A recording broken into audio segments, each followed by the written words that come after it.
Hello friends.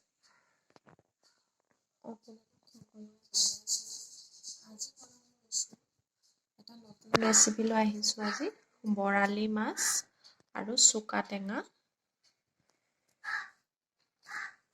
এইখিনি বনাবলৈ এইখিনি সামগ্ৰী লাগিব। চুকা টেঙা লৈ লৈছোঁ, পিঁয়াজ আৰু আলু দিম, লগতে আদা নহৰু, মাছ। চাই থাকিব আপোনালোকে কেনেকৈ বনাওঁ।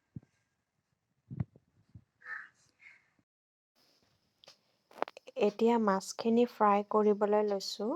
মাছখিনি ফ্ৰাই হৈ আছে এতিয়া। তাৰ পাছত আমি অলপমান চৰ্দি কাহ দুইটাই লগ লাগিছে, সেইকাৰণে আপোনালোকেও ঘৰত এইখিনি ট্ৰাই কৰি চাব পাৰে। একেবাৰে চিম্পুল ৰেচিপি হয়তো।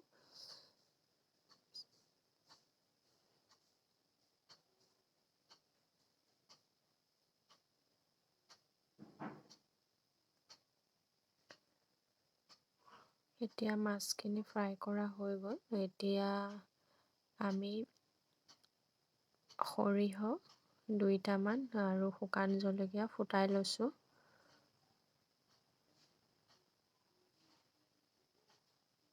তাৰপাছত পিঁয়াজখিনি দি দিছোঁ আমি এতিয়া। ভালদৰে অলপ সময় ভাজি ল'ম।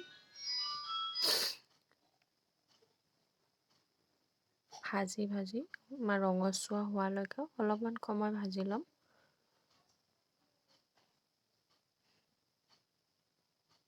যিহেতু ঠাণ্ডাৰ বতৰ, ঠাণ্ডাও বহুত পৰিছে এতিয়া, সেইকাৰণে চবৰে গাবিলাক এতিয়া বেয়া।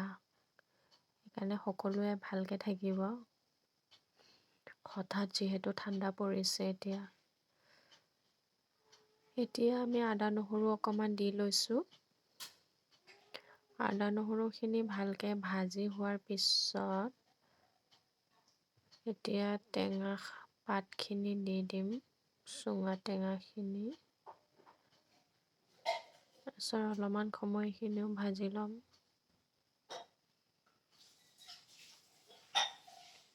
ভাজি অলপ হালধি আৰু নিমখ দি দিছোঁ। সোৱাদ অনুসৰি হালধি নিমখ দি দিছোঁ। তাৰপাছত বইল হোৱা আলুখিনি এতিয়া দি দিম। যিহেতু জোল কৰিম সেইকাৰণে বইল হোৱা আলু দি দিলোঁ। তাৰপিছত গৰম পানী অলপমান দি দিলোঁ এতিয়া। যিহেতু জোল হ'ব।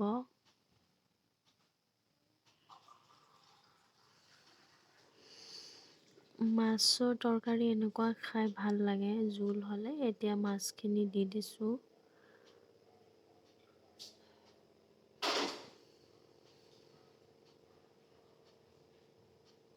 চাওকচোন কি ধুনীয়া কালাৰ হৈ উঠিছে। এয়া চাওক, এতিয়া বৰালি মাছ আৰু চুকা টেঙাখিনি হৈ গ'ল। চাওক কি সুন্দৰ হৈছে। এতিয়া খাবলৈ হৈ গৈছে।